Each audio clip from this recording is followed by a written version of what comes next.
Do diário do Dr. Seward. 17 de setembro. Estava ocupado depois de jantar em meu escritório. De repente, a porta foi aberta de um só golpe e meu paciente entrou como um furacão, com o rosto deformado pela ansiedade. Eu me assustei. Sem fazer nenhuma pausa, se dirigiu a mim. Em sua mão havia uma faca de cozinha e, como vi que era perigoso, tentei manter a mesa entre nós dois. No entanto, ele foi muito rápido e era muito forte para mim. Antes que eu pudesse recobrir meu equilíbrio, já havia me dado o primeiro golpe. Conseguiu cortar-me o pulso esquerdo, mas antes que pudesse me atingir outra vez, dei uma de direita nele que o fez cair no chão. O sangue que saía de meu pulso formou uma pequena poça sobre a almofada. Vi que meu amigo não parecia querer continuar com aquilo. Quando meus assistentes entraram, olhamos todos com muita atenção para ele. Estava com um aspecto que, sinceramente, não dá para descrever. Estava deitado de bruços no chão, lambendo o sangue como um cachorro selvagem. O seguramos com facilidade e, para minha surpresa, se deixou levar com bastante docilidade, repetindo uma e outra vez: "Sangue é vida! Sangue é vida!" Sorte minha que Van Helsing não me chamou. Necessito descansar. Dormir. Telegrama de Van Helsing a Seward, em Carfax. Enviado a Carfax, Sussex. Já que não mencionava nenhum condado. Entregue com 22 horas de atraso. 17 de setembro. Não deixe de estar hoje de noite em Helena, se não observando todo o tempo, visitando frequentemente e certificando de que as flores estão sendo colocadas. Muito importante, não fracasse. Estarei com o senhor tão logo seja possível. Do diário do Dr. Seward. 18 de setembro. Acabo de pegar o trem para Londres. O telegrama de Van Helsing me deixou ansioso. Uma noite inteira perdida, e eu sei bem o que pode acontecer em uma noite. Claro que tudo pode estar bem, mas o que poderia ter acontecido? Memorando deixado por Lucy Westenra. 17 de setembro. Noite. Escrevo isto e o deixo para que o vejam, de forma que ninguém possa se meter em problemas por minha causa. Este é um registro exato do que aconteceu hoje à noite. Sinto que estou morrendo e quase não tenho força para escrever, mas devo fazê-lo. Fui para a cama, como sempre, tendo cuidado para que as flores estivessem colocadas da maneira como foi ordenado pelo Dr. Van Helsing. E logo adormeci. Fui acordada por um barulho na janela. Um barulho que conhecia bem desde o dia que fui salva por Mina no desfiladeiro de Whitby. Não estava com medo, mas gostaria que o Sr. Seward estivesse comigo. Tentei dormir novamente, mas não pude. Então voltou aquela angústia e decidi ficar acordada. Mas perversamente o sono fez questão de voltar. Como estava com medo de ficar sozinha, fui até a porta e gritei: "Tem alguém aí?" Não obtive resposta. Tive medo de acordar mamãe, então fechei novamente a porta. Foi quando ouvi lá fora uma espécie de uivo de cachorro, mas mais feroz e mais profundo. Fui até a janela e olhei para fora, mas não consegui ver nada a não ser um grande morcego, que evidentemente estava batendo suas asas contra a janela. Voltei para a cama com a firme determinação de não dormir. Neste momento entrou minha mãe e me disse com a voz mais suave do que de costume: "Estava preocupada contigo, minha querida. Vim ver se estavas bem." Pedi a ela que dormisse comigo.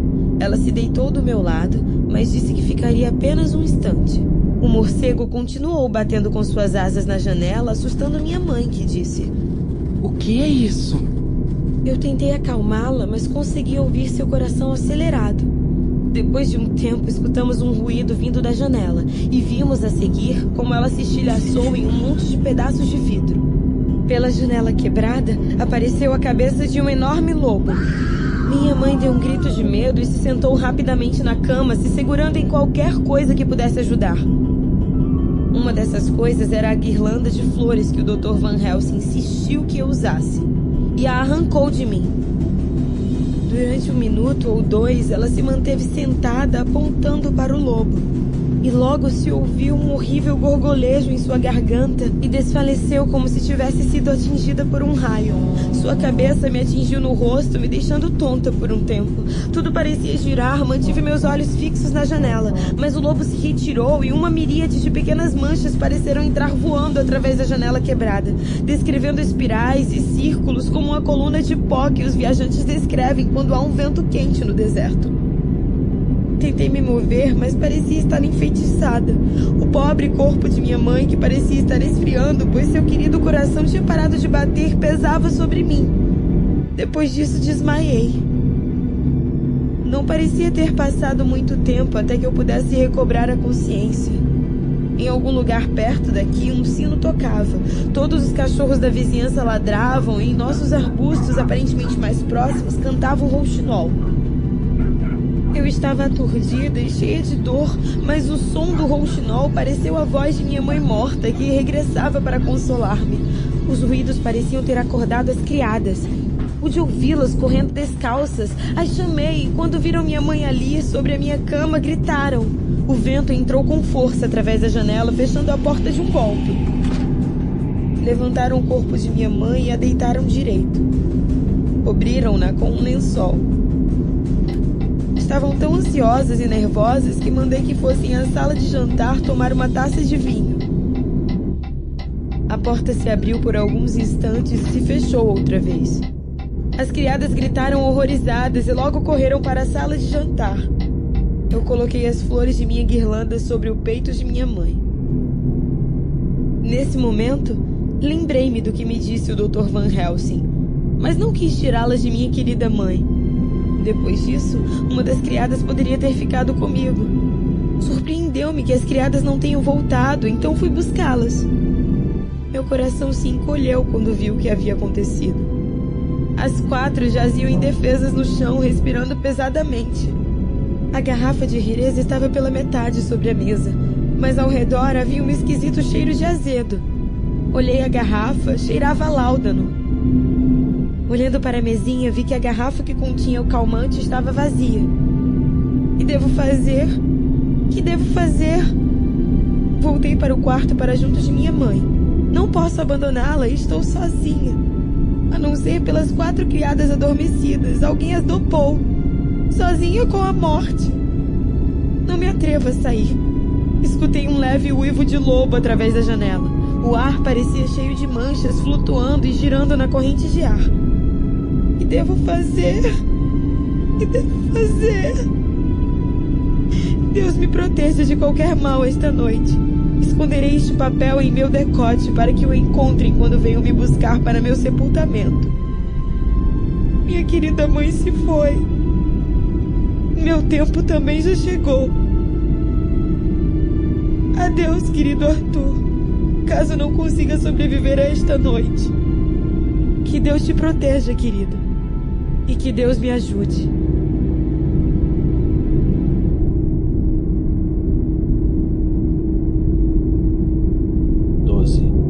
Do diário do Dr. Seward. 18 de setembro. Cheguei a Hillingham bem cedo. Toquei a campainha suavemente, o mais delicadamente possível para não perturbar a Sra. Westenham ou Lucy. Achei que uma das criadas abriria a porta, mas nada.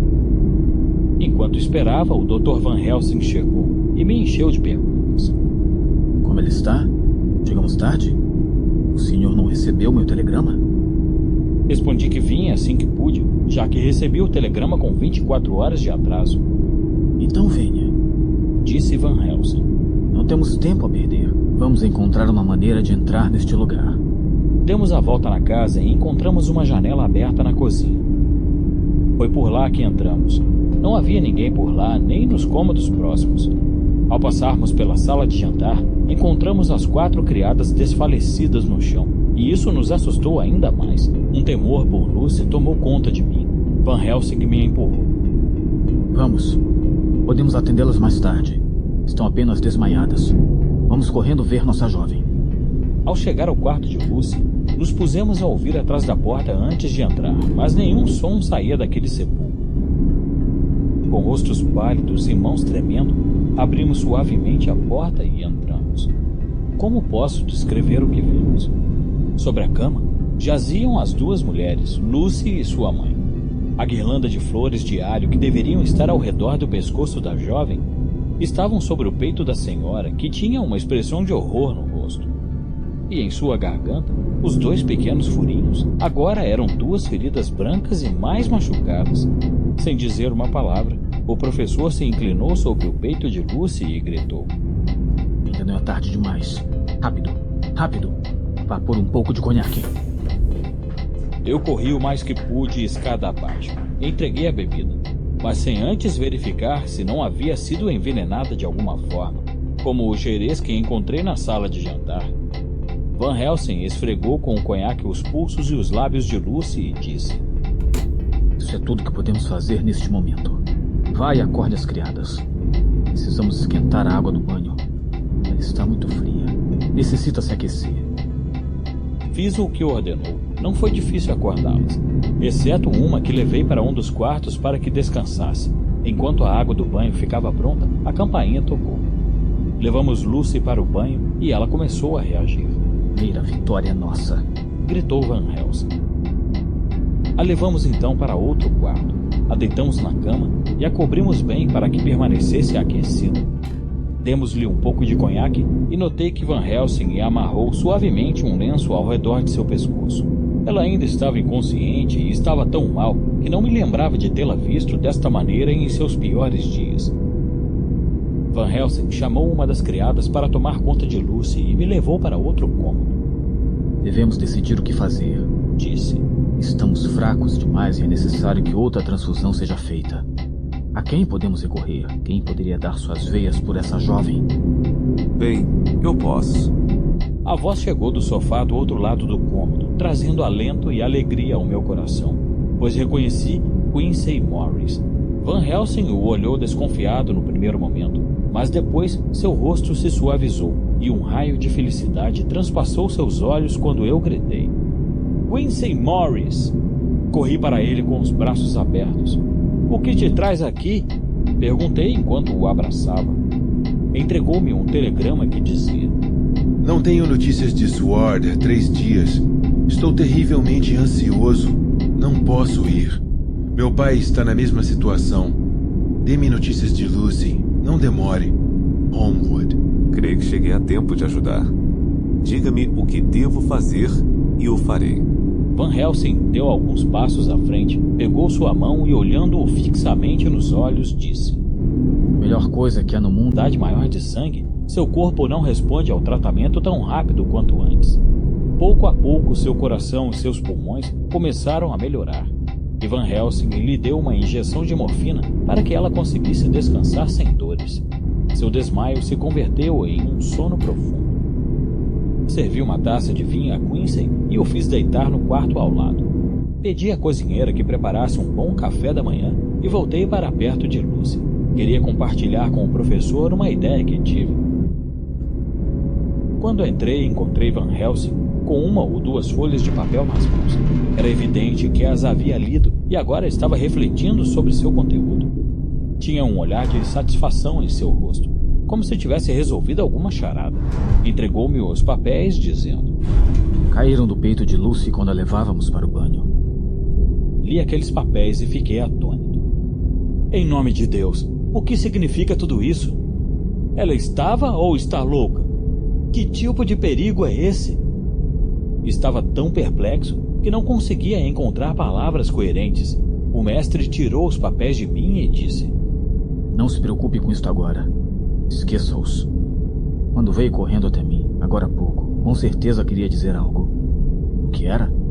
Voltei a mim e lembrei que deveria falar com ele sobre o certificado de óbito da senhora Westingham. Como todos sabíamos de sua doença terminal, pensava ser mais prudente, para não dar muito trabalho à pobre Lucy, se nós mesmos assinássemos o atestado e agilizássemos os funerais. Van Helsing concordou comigo. Quando estava saindo, encontrei Quincy no corredor. Ele estava escrevendo um telegrama para Arthur, onde contava da morte da senhora Westingham e da doença de Lucy, afirmando que já melhorara. Disse-lhe aonde ia e ele me apressou, dizendo que queria falar comigo a sós quando regressasse.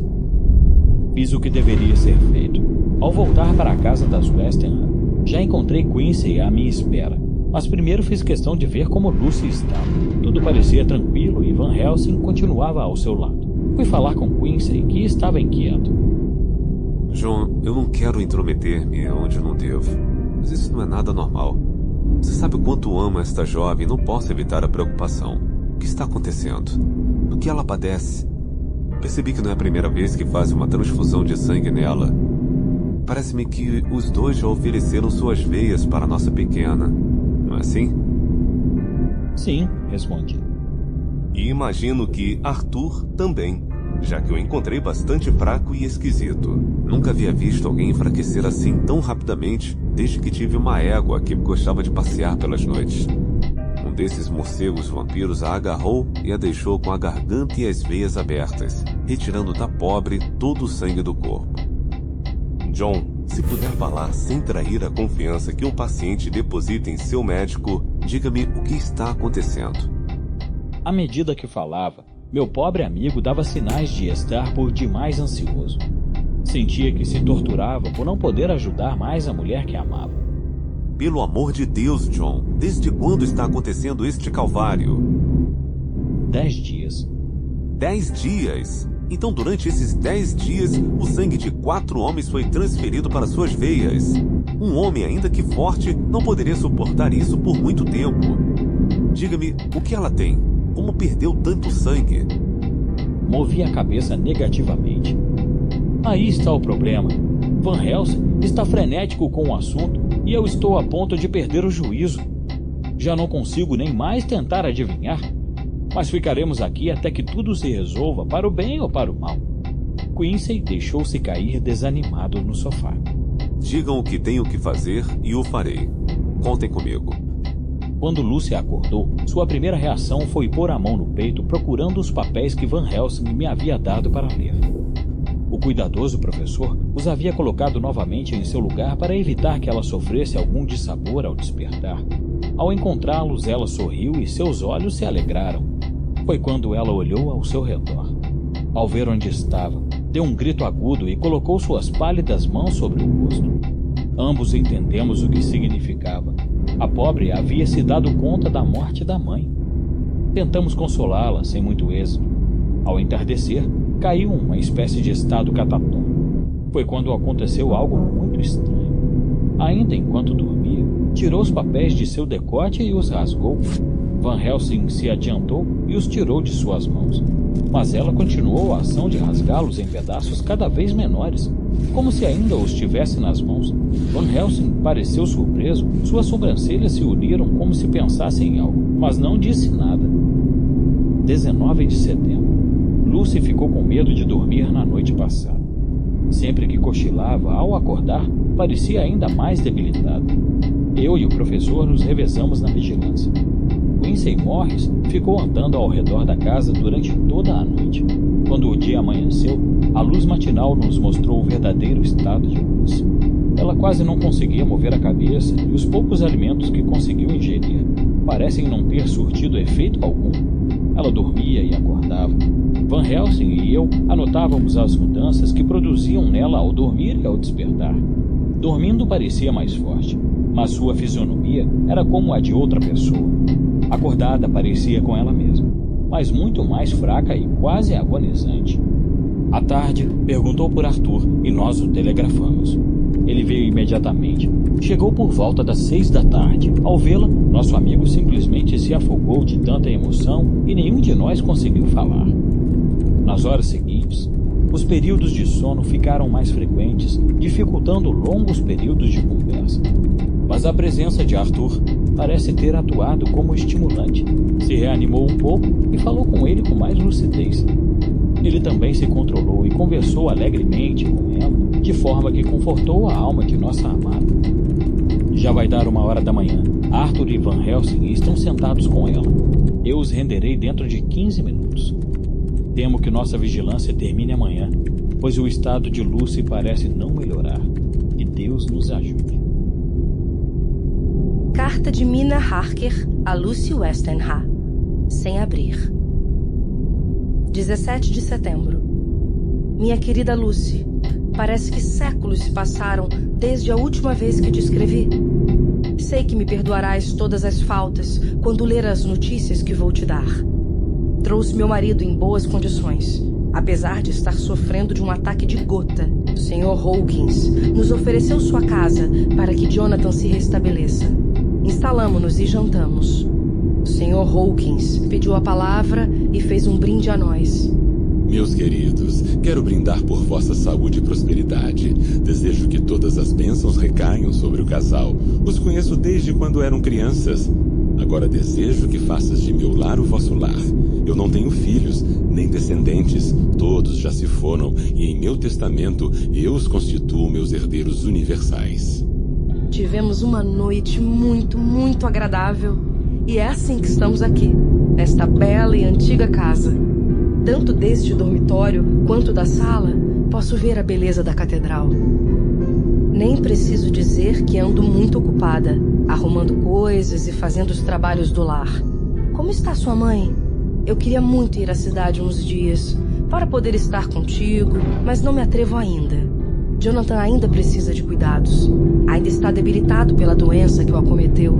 Por vezes acorda sobressaltado, mas graças a Deus, isto já não é tão frequente e confio que com o tempo, esses ataques passarão por completo. Agora que dei notícias minhas, pergunto pelas tuas. Quando será o casamento? Conte-me tudo sobre o assunto. Jonathan está me pedindo que te envie suas respeitosas saudações, mas não creio que isso está à altura do sócio júnior da importante firma Hawkins & Harker. Simplesmente, querida, te envio seu carinho. Adeus, minha amada Lucy. Que Deus te cubra com todas as bênçãos. Tua amiga Mina. Relatório de Patrick Hennessy, MD, etc., para John Seward. Estimado senhor, mando anexado o relatório sobre o que aconteceu no hospício nos últimos dias. Em relação ao paciente, há mais o que falar. Houve outra tentativa de fuga que poderia ter tido um final horrível, mas que afortunadamente não chegou ao fim trágico que esperávamos. Esta tarde, uma carruagem com 2 homens chegou à casa vazia, cujos terrenos são vizinhos dos nossos. Casa esta para a qual, o senhor se lembrará, nosso paciente já tentou escapar por 2 vezes. Os homens se detiveram para perguntar ao porteiro o caminho. Dava para perceber que se tratava de forasteiros. Hanfield começou a encará-los de sua janela e a chamá-los de todos os nomes podres que pode haver no mundo. Um dos homens, que parecia ser um tipo decente, limitou-se a dizer que ele fechasse sua boca podre de mendigo. Mas nosso paciente, não satisfeito, acusou o homem de tentar matá-lo. Eu abri outra janela e fiz sinais para que o homem não levasse a sério todas as provocações. Ele olhou em volta e disse: Deus o abençoe, senhor. Eu não me altero pelo que possam me dizer em uma casa de loucos como esta. O senhor e o diretor me dão pena por ter que viver com uma besta selvagem como esta. Perguntou-me o caminho para a casa vazia. Eu o indiquei e ele se afastou sob ameaças e insultos de nosso paciente. Fui até Hanfield para tentar descobrir a causa daquilo, mas o encontrei bastante tranquilo e se comportando cordialmente. Tentei fazer com que falasse sobre o incidente, mas ele me perguntou suavemente do que eu estava falando. Fez-me acreditar que havia esquecido completamente o ocorrido. No entanto, era mais uma demonstração de sua astúcia, pois meia hora depois tive notícias dele novamente. Ele fugira pela janela e corria pela rua. Fomos atrás dele. Pelo caminho vinha a mesma carruagem de mais cedo. Estava carregada com algumas caixas de madeira. Os homens estavam suando e tinham as faces ruborizadas, como se tivessem acabado de fazer um enorme esforço. Antes que eu pudesse alcançá-lo, o paciente correu na direção da carruagem e puxou um deles. Começou a bater com a cabeça do homem no chão. Se eu não conseguisse segurá-lo neste momento, creio que teria matado o rapaz. O outro homem saltou e o golpeou com o seu chicote, mas Hanfield pareceu não ter sentido nada. Puxou o homem para o chão e começou a lutar com ele. Como eu estava tentando segurá-lo, me vi envolvido na confusão, indo de um lado a outro, rolando no chão. No começo, lutou em silêncio, mas quando conseguimos dominá-lo e os assistentes colocaram a camisa de força, ele gritou: Eu o impedirei! Não poderão me roubar. Não me matarão. Lutarei por meu amo e senhor. O levamos de volta ao hospício com bastante dificuldade e o trancamos. Os homens tentaram nos ameaçar, mas sem muito efeito. Eles pareciam humilhados por terem perdido a luta para um lunático qualquer. Anotei seus nomes e seus endereços, caso precisemos. Jack Smollett e Thomas Snelling. Ambos são funcionários da Harris e Filhos, companhia de mudanças e embarques do Sorro. Continuarei lhe informando sobre tudo referente ao hospício e telefonarei imediatamente caso algo grave de fato ocorra. Abraços, seu atento servidor, Patrick Hennessy. Carta de Mina Harker a Lucy Westenra. Sem abrir. 18 de setembro. Minha querida Lucy, sofremos um terrível golpe. O Sr. Hawkins morreu repentinamente. Alguns poderão pensar que isto não nos entristece, mas nós dois já o tínhamos como se fosse nosso verdadeiro pai. Eu nunca conheci meu pai, nem minha mãe, de tal forma que a morte deste querido senhor foi um terrível golpe para mim. Jonathan também está muito abalado.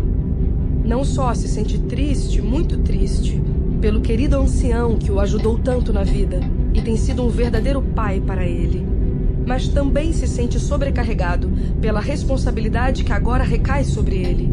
Começa a duvidar de si mesmo, eu trato de animá-lo e minha fé nele o ajuda a ter fé em si mesmo.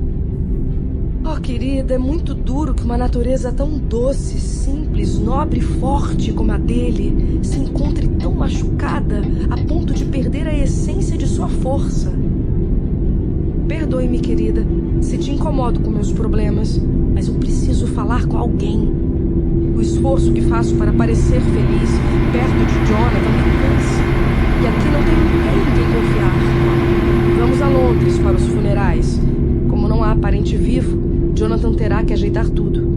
Tentarei passar aí para fazer uma visita, ainda que seja curta. Te amo, Mina Harker.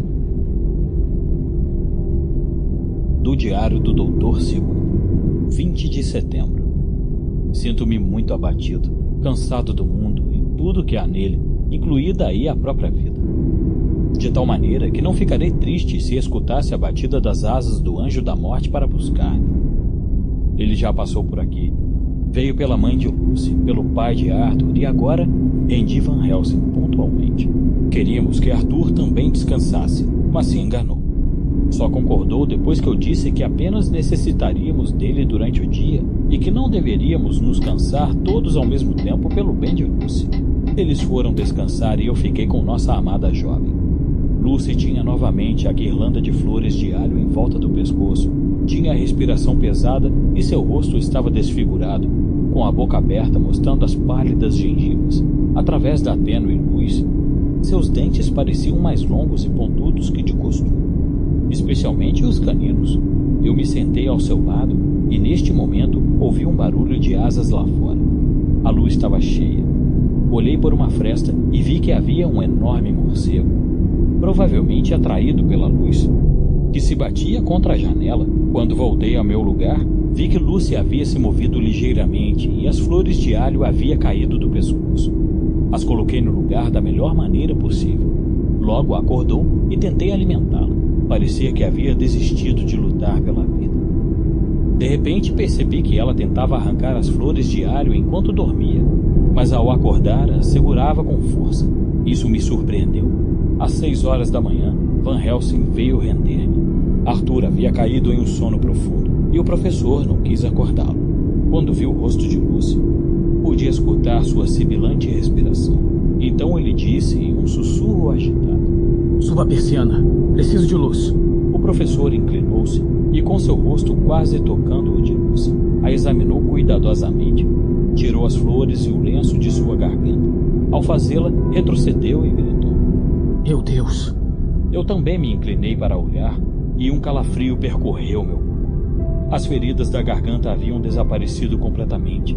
Durante 5 minutos, Van Helsing a fitou com o rosto sério e tenso, como nunca vi. Voltou-se para mim e me disse calmamente: "Está morrendo. Já não lhe resta muito tempo. Acorde o pobre rapaz para que se despeça de sua amada." Eu acordei Arthur e o chamei para vir ao quarto de Lucy. Contei-lhe, tão suavemente quanto poderia, que ela estava em seus últimos momentos. Nosso amigo cobriu o rosto com as mãos e fez uma prece, por cerca de 1 minuto. Venha, meu querido amigo, eu disse. Reúna todas as tuas forças para ajudá-la a partir. Quando chegamos a seu quarto, pude ver que Van Helsing, com seu habitual cuidado, havia colocado tudo em seu lugar para criar um ambiente o mais agradável possível. Penteou o cabelo de Lucy, a ajeitou na cama e a cobriu. Quando entramos, ela abriu os olhos e disse: Arthur! Oh, meu amor! Estou tão feliz que estejas aqui. Ele tentou beijá-la, mas Van Helsing o impediu. Não, ainda não. Pegue sua mão. Me dará mais conforto. Arthur ajoelhou-se ao seu lado e segurou suas mãos. Ela gradualmente foi fechando os olhos e se afundou no mais profundo dos sonhos. Por um tempo curto, seu peito se elevou suavemente. Baixou, subiu e baixou como se fosse uma criança cansada. Logo, chegou a estranha mudança que eu havia notado durante a noite. Sua respiração ficou pesada, abriu a boca e as pálidas gengivas mostraram dentes mais longos e pontudos. Abriu os olhos e, de uma maneira quase sonâmbula e inconsciente, disse em uma voz suave e melodiosa: Arthur! Oh, meu amor! Estou tão feliz que estejas aqui. Beije-me. Arthur novamente fez que ia beijá-la, mas neste momento, Van Helsing se precipitou sobre o noivo e, segurando seu pescoço com ambas as mãos, o puxou para trás com uma força que eu nunca imaginaria que ele pudesse ter. Nunca em sua vida, lhe disse. Nunca o faça por amor à sua alma e à dela. E se colocou entre os dois como um leão feroz. Arthur ficou surpreso e não soube o que dizer. Eu mantive os olhos em Lucy, assim como Van Helsing, e vimos um espasmo de ira passar rapidamente como uma sombra por seu rosto. Voltou a fechar os olhos, sua respiração voltou a ficar pesada, mas logo depois despertou com suavidade, pegou a mão de Van Helsing e a beijou. Meu verdadeiro amigo, disse ela em sua voz débil com um tom doloroso. Por favor, o proteja.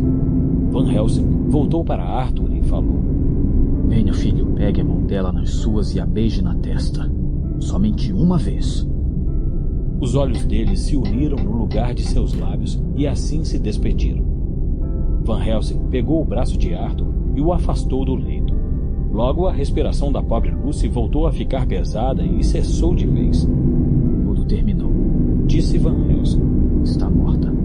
Levei Arthur para a sala e o deixei chorando desconsolado. Ao voltar ao quarto, encontrei o professor ainda mais sério.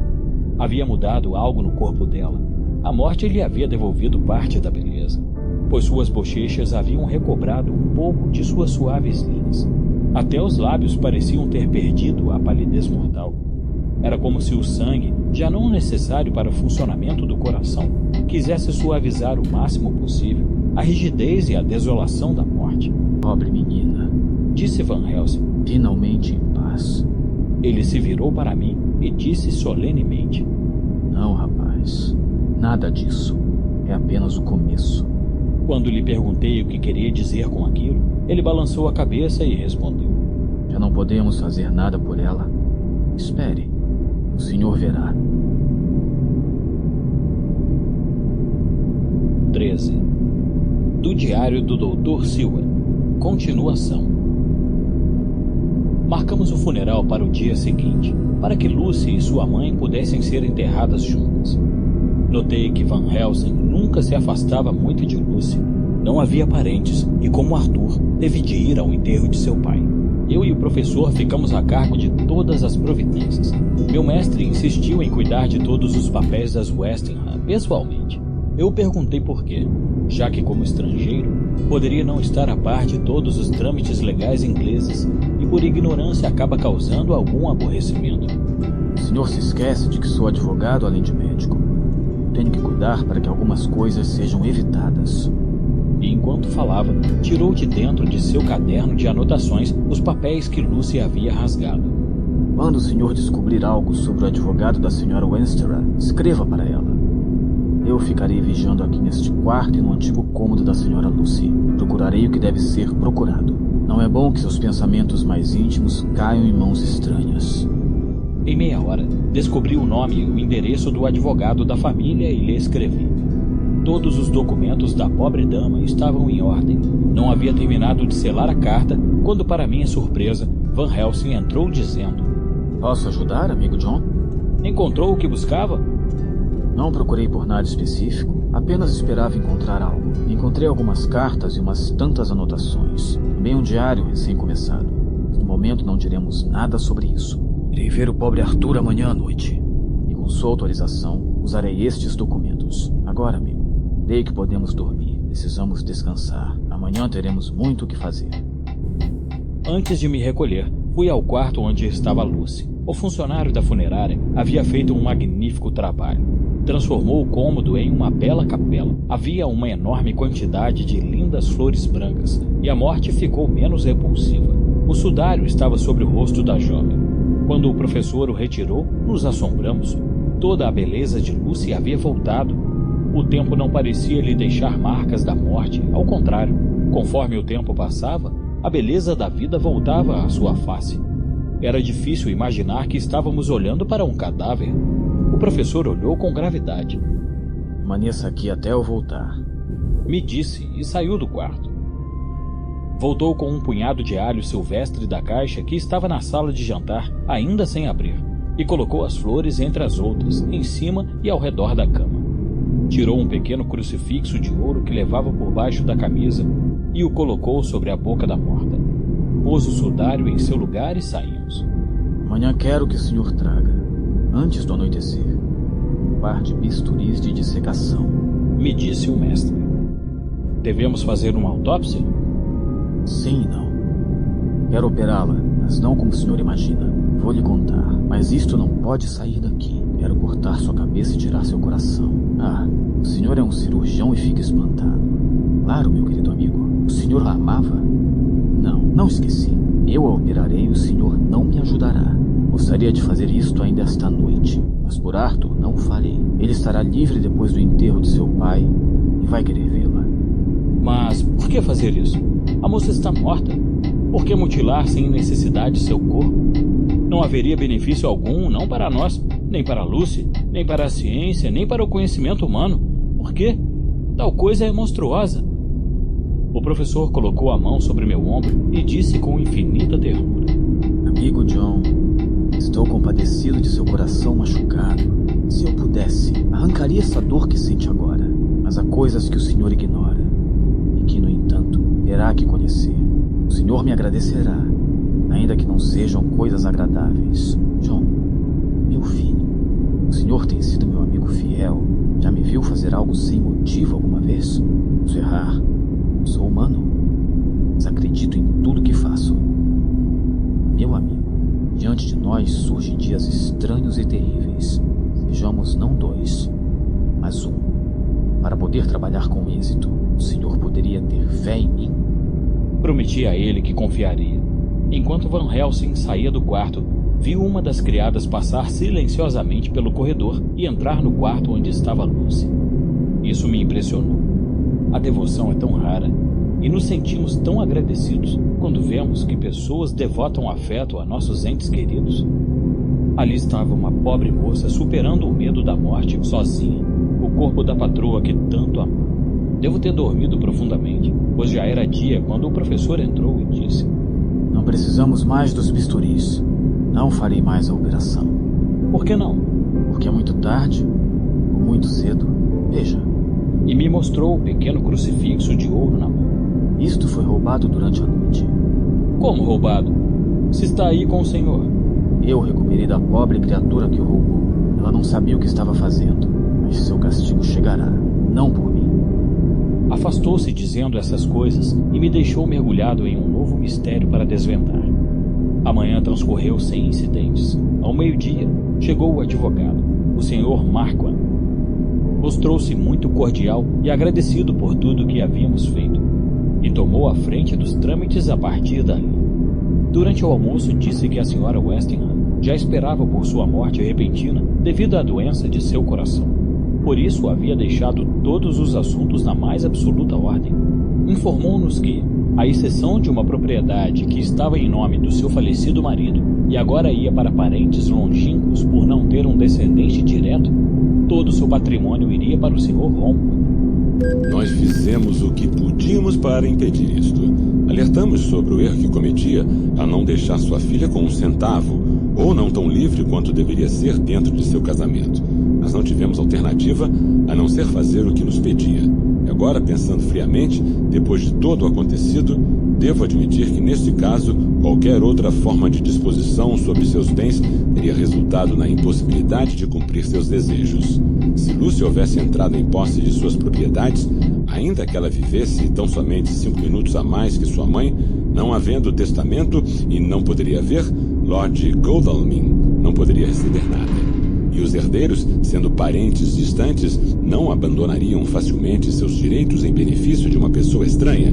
E estou feliz em cumprir o último desejo desta senhora. Não permaneceu muito tempo. Disse que voltaria mais tarde para falar com Arthur, que deveria chegar às 5 da tarde. Eu e o mestre fomos novamente à câmara mortuária da nossa querida jovem. Havia transferido a senhora Westenham para lá também. O agente funerário mudou a ordem das coisas e o quarto ficou com uma atmosfera lúgubre. Van Helsing imediatamente o chamou e ordenou que pusesse tudo como antes e que levasse a mãe de Lucy dali. Disse-lhe que o Sr. Arthur logo chegaria e que seria menos devastador para ele estar com sua noiva a sós. Arthur chegou e era notório o quanto ele estava devastado. Perder o pai e a noiva ao mesmo tempo foi um duro golpe para ele. Tratou-me mais afetuosamente do que de costume e foi extremamente cortês com o professor. Mas não pude deixar de notar que havia uma certa reticência nele. Van Helsing também notou e fez sinais para que o levasse para ver Lucy. Eu ia ficar do lado de fora para deixá-lo a sós com sua amada, quando ele pegou meu braço e me guiou para dentro do cômodo. Disse secamente: Também a amavas, velho amigo. Ela me contou tudo sobre isto, e não havia amigo mais próximo de seu coração que o senhor. Eu não sei como posso lhe agradecer tudo o que fez por ela. Ainda não consigo pensar... Aqui ele demonstrou todo o seu abatimento e afundou a cabeça em meu peito. Oh, John, o que farei sem ela? Não tenho mais forças para viver. O consolei da melhor maneira que pude. Permaneci quieto, em silêncio, até que deixasse de soluçar.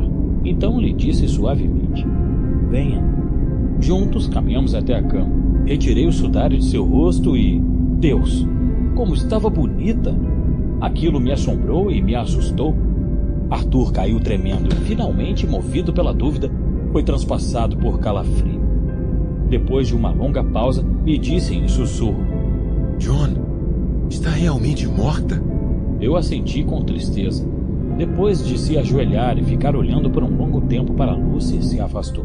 Disse a ele que este deveria ser o adeus final, já que o funeral precisava ser preparado. Então ele voltou, pegou as pequenas mãos dela nas dele, se inclinou e beijou sua testa.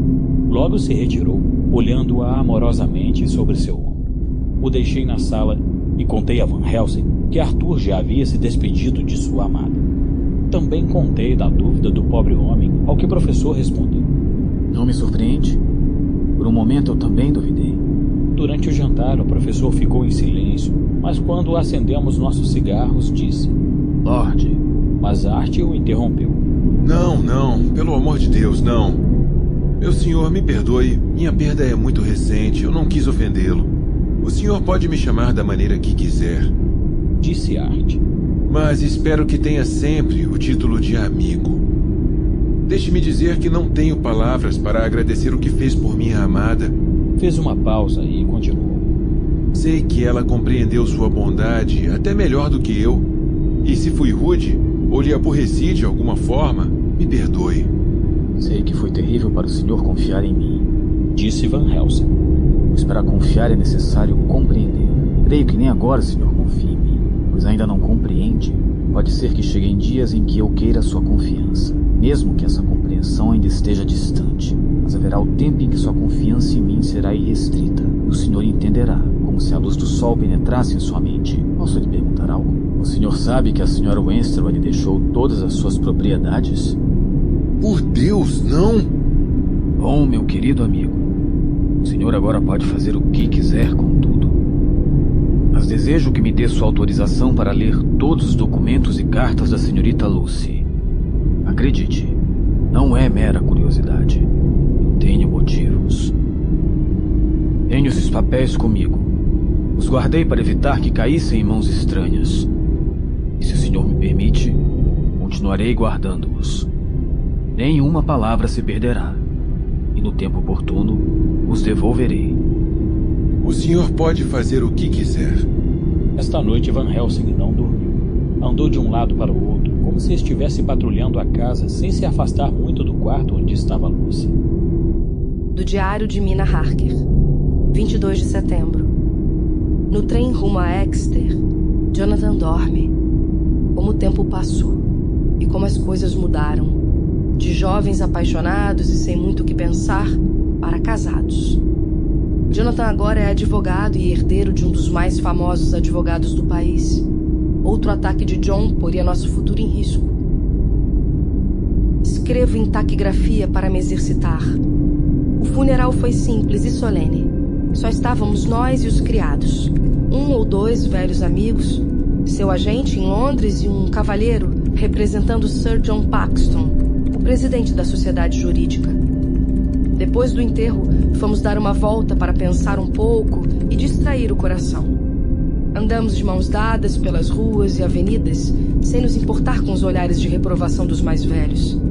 Estava olhando para uma moça bonita, com um chapéu espalhafatoso, quando Jonathan apertou forte minha mão e disse em um sussurro: Meu Deus! Perguntei o que havia acontecido, mas não respondeu. Estava pálido, com os olhos saltando das órbitas.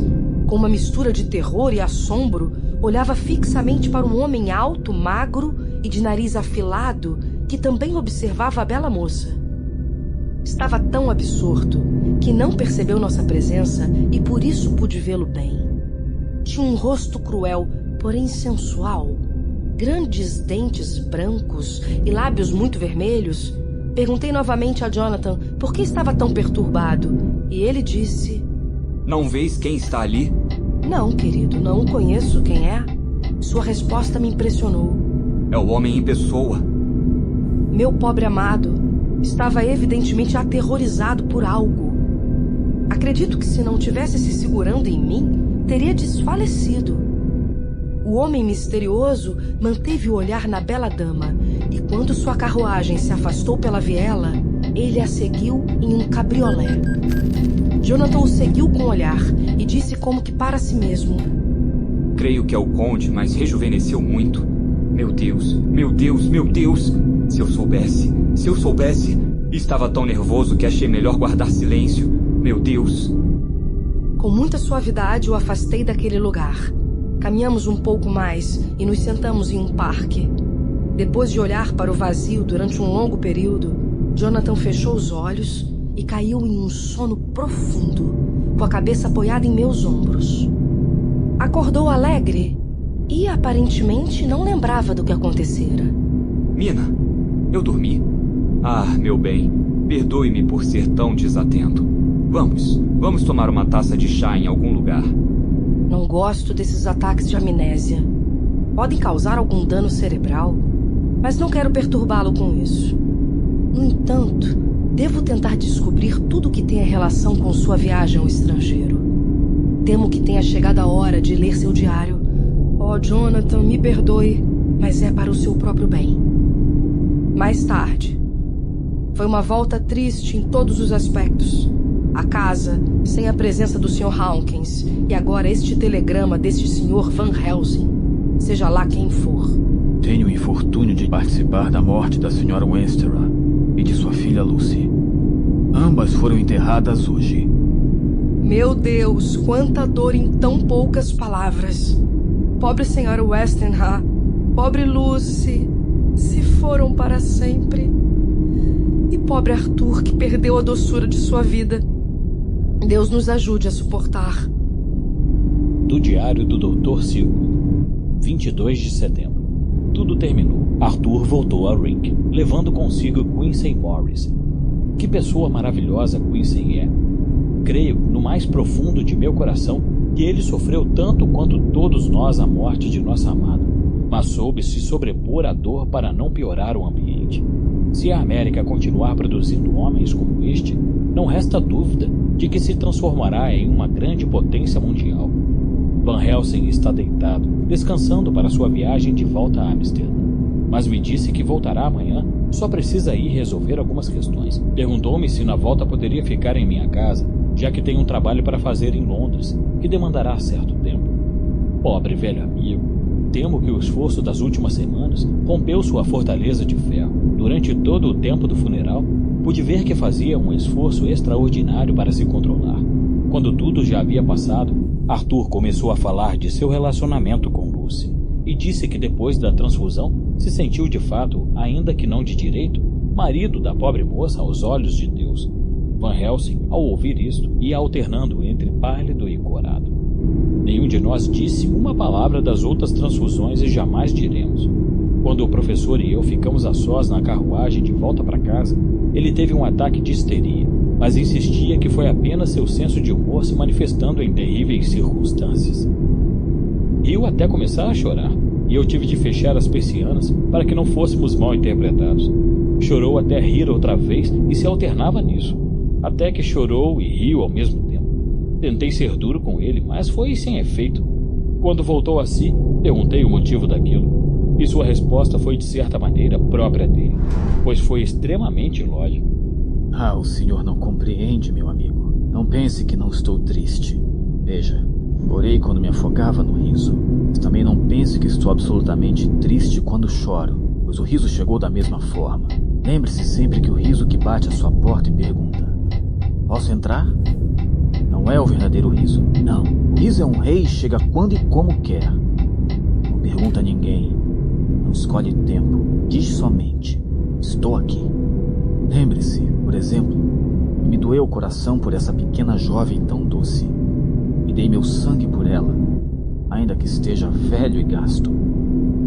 Dei meu tempo, minha habilidade, meu sono. E, no entanto, posso rir em sua tumba. Meu coração sangrou por esse pobre rapaz, tão querido, da mesma idade que teria meu filho se estivesse vivo, com seus cabelos e olhos tão iguais. Bem, agora o senhor sabe por que gosto tanto dele. Oh, amigo John, este é um mundo estranho. Um mundo cheio de misérias, ameaças e problemas. Mas quando o Rei Riso vem, faz com que todos nós dancemos. Corações que sangram e ossos secos nos cemitérios. As lágrimas que queimam ao cair. Todos dançam juntos a mesma música executada. Então vêm as lágrimas. Mas o Rei Riso vem com a luz do sol e alivia momentaneamente a tensão. Podemos suportar e continuar com o nosso trabalho, qualquer que seja ele. Não quis feri-lo, mas como continuava sem entender o que queria dizer, perguntei-lhe novamente a causa de seu regozijo. Quando me respondeu, foi em um tom mais sério. Foi a triste ironia de tudo isso. Essa dama que se via tão fresca como se estivesse viva, ali junto de sua mãe, e aquele sino tocando, dom, dom, dom, tão triste e devagar. Aqueles santos homens, vestidos de branco como anjos, fingindo ler livros, e no entanto seus olhos nunca estiveram em uma página, todos nós com as cabeças inclinadas. Pra que tudo isso? Ela está morta, não? Bem, mas, professor, continuo sem entender. Não vejo motivo para a risada tão descontrolada. E sua explicação torna esse entendimento ainda mais difícil, ainda que o funeral possa ter sua veia de comicidade, e o pobre Art, seu coração estava de fato destroçado. Justamente. Ele disse que a transfusão de seu sangue para as veias da bela dama haviam-na feito sua esposa? Sim, foi uma doce ideia e o consola. Sim, amigo John, mas há aí um problema. Se assim fosse, o que acontece conosco? Esta pobre moça seria uma poligâmica? E eu, minha pobre mulher morta para mim, mas viva para a lei, seria bígamo? Continuo não vendo graça nisso. Ele pôs uma mão sobre meu ombro e disse: Amigo John, perdoe se lhe causo algum mal. Não mostrei meus sentimentos quando fui ferido a não ser para o senhor. Velho amigo, em quem posso confiar.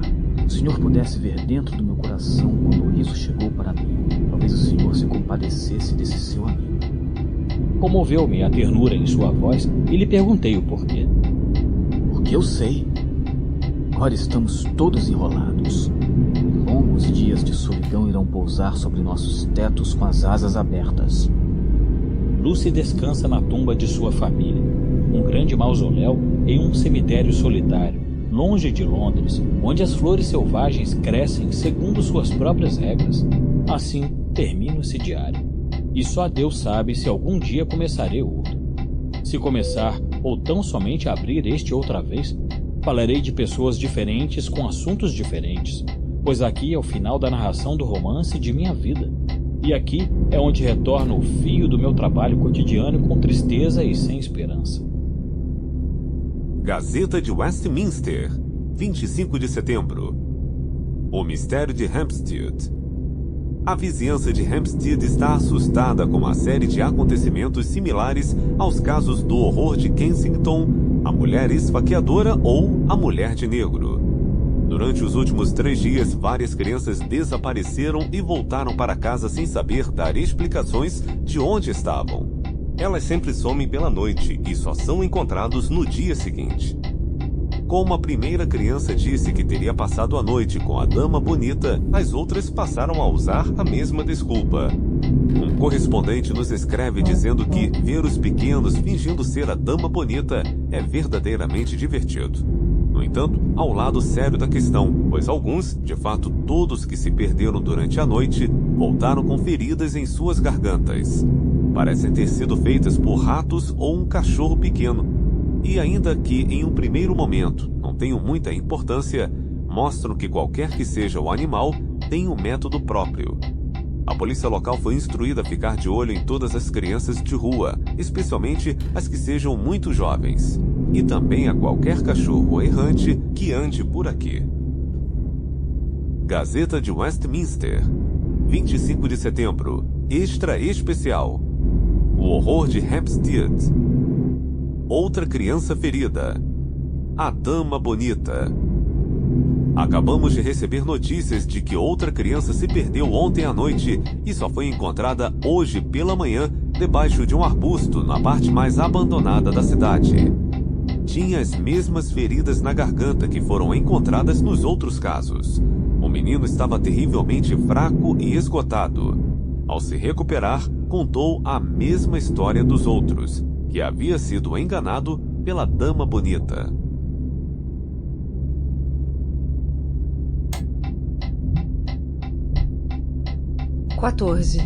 Do Diário de Mina Harker. 23 de setembro. Jonathan está se sentindo melhor depois de uma noite ruim. Estou feliz por ele estar cheio de trabalho. Assim não tem tempo de pensar em coisas estranhas. Estará fora o dia todo, portanto vou aproveitar e me trancar no quarto com seu diário. Preciso descobrir o que aconteceu para ajudá-lo. 24 de setembro. Não tive ânimo para escrever ontem à noite. Esse terrível diário de Jonathan me deixou sobressaltada. Pobre querido, como deve ter sofrido, tenha sido verdade ou apenas sua imaginação. De verdade, me pergunto se há alguma veracidade em tudo isso. Primeiro teve febre e em seguida escreveu todas essas coisas terríveis, ou teria sido ao contrário?